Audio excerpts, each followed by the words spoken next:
we start? I just wanted to know from you, being the 21st century DPP, where are you going to start from?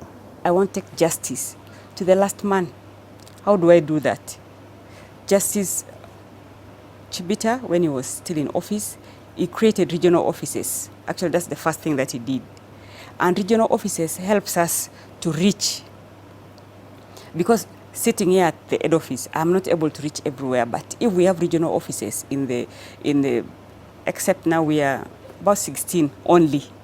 But we hope that if we do more recruitment, that we shall have to cover at least every region. Because now what we do is that we put regional offices where we have high court circuits.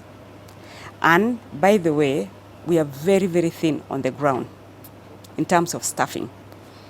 We have 300, we are just 335. We are actually not present in about 50 districts.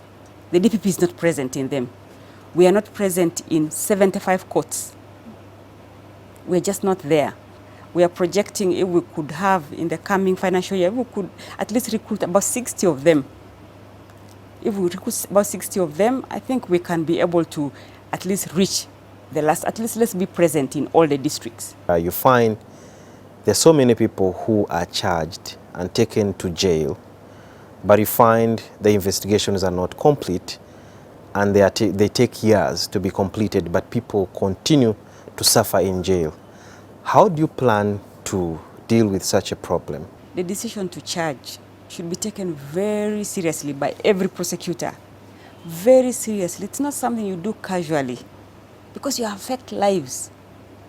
You know, you affect lives. We understand that if you delay justice, you deny someone justice, isn't it? So how do you tend to address the issue of where files come to the office of the DPP, like some of the cases we've had in the past, where a case sits or comes from one DPP to another, and it has never reached a conclusion? How do you intend to deal with that? That can also be unfortunate because we should not take long to make a decision. By the time the file is coming to you, it is unfortunate that it is not that once, it is only a few cases, high-profile cases, where we actually start together in the same footing with the police as they go out to do investigations. But I think it should also not be that we first arrest, then we investigate. You know, we should be able to, by the time that someone is arrested and the file is brought to the DPP's office, because we have standards that for files, they should not take 2 days. So I think it is just changing the way of how we do things. Because one thing that really gets me when I was even in the DPP's office is files taking long in the system before they actually reach the officer who is supposed to read them. I intend to just sit together with the registry staff and see how do the files move so that we can cut out some of the steps, you know. Because even for files to take long in the system, it is also another form of corruption because why should the files take 2 weeks? You're mandated by the Constitution and by establishment to direct investigations, especially dealing with the police. And there's been a very huge gap between the DPP's office and police. So how do you intend to bridge that gap? We don't control the police. You can be with a police officer here, you handle a corruption file, you have been together with him, you sit, agree on ABCD, go and do this in the field, he goes, and already you are like, you're learning on the job, plus also the investigator. But tomorrow, you find that investigator has been transferred, and we have no control over them. Direct investigations means managing them. Not just sitting on my chair waiting for a police officer to bring the file, collect any evidence they want. We should sit together with the police officer, say, you're giving this police officer to collect evidence which you, actually legal. How does he know that this is of evidential value? If I don't sit with you and tell you that this is this charge, I did this kind of evidence, collect statements from A, B, C.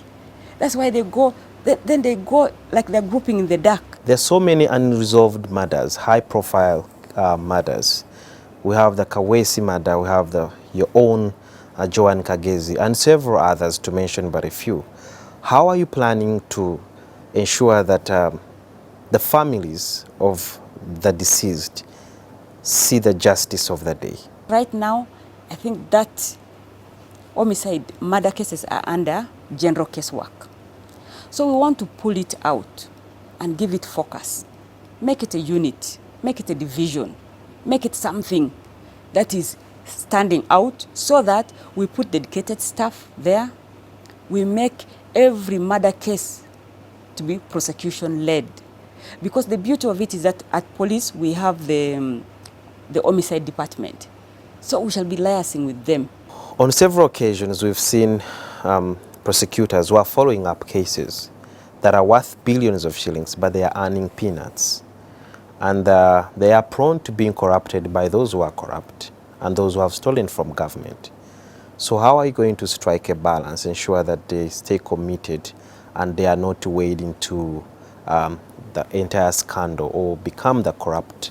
You need to be really, it is a situation which just needs to have someone of integrity to really overcome that. But having said that, we are actually on track in trying to,